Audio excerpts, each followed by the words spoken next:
Assalamualaikum warahmatullahi wabarakatuh. Perkenalkan, nama saya Alvin Aprilia dari kelas semester 2C, Fakultas Hukum Universitas Surya Kencana.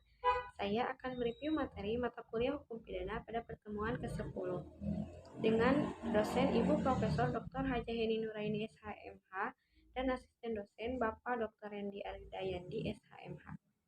Langsung saja, yang pertama tujuan dari ajaran sebab akibat untuk menentukan hubungan antara sebab akibat yang berarti menentukan ada atau tidak adanya tindak pidana.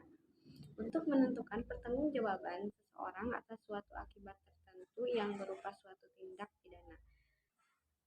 Ajaran kausalitas merupakan unsur objektif dari tindak pidana karena terdapat di luar diri pelaku, yaitu yang berupa perbuatan.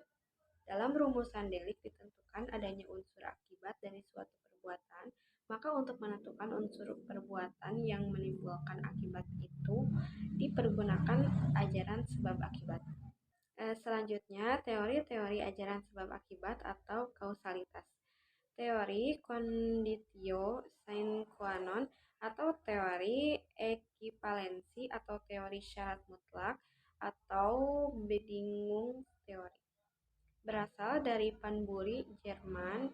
Tiap syarat adalah sebab dan semua syarat mempunyai nilai sama, karena apabila satu syarat tidak ada, maka akibatnya akan lain.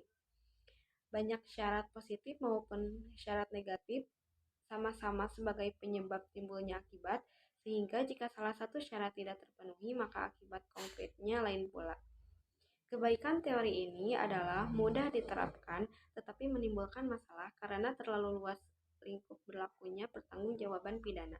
Kesulitan teori ini adalah terlalu membentang ke belakang sehingga tanpa batas.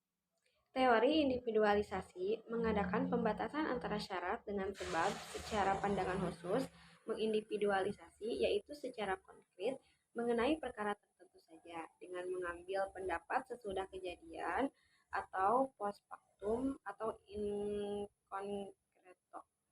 Dalam menentukan akibat dari sebab dilihat dari rangkaian syarat itu dilihat sendiri-sendiri. Tokoh atau penganut teori individualisasi adalah yang pertama Birkmayer. Sebab adalah syarat yang paling kuat, kesulitannya adalah menentukan faktor yang paling kuat. Itu apa ukurannya?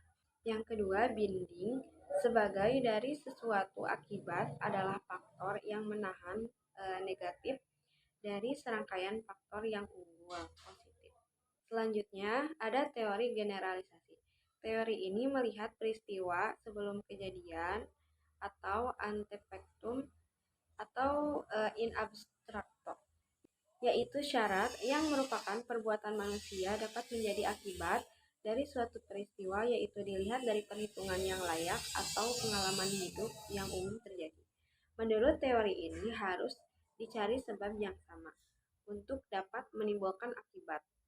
Oleh karena itu, teori ini disebut teori adekuat. Ukuran dari teori ini adalah keadaan atau kebiasaan sehari-hari dari kejadian yang muncul. Persoalannya adalah apa yang menentukan bahwa sesuatu sebab itu layak atau cocok untuk menimbulkan akibat. Sekian penjelasan dari saya. Assalamualaikum warahmatullahi wabarakatuh.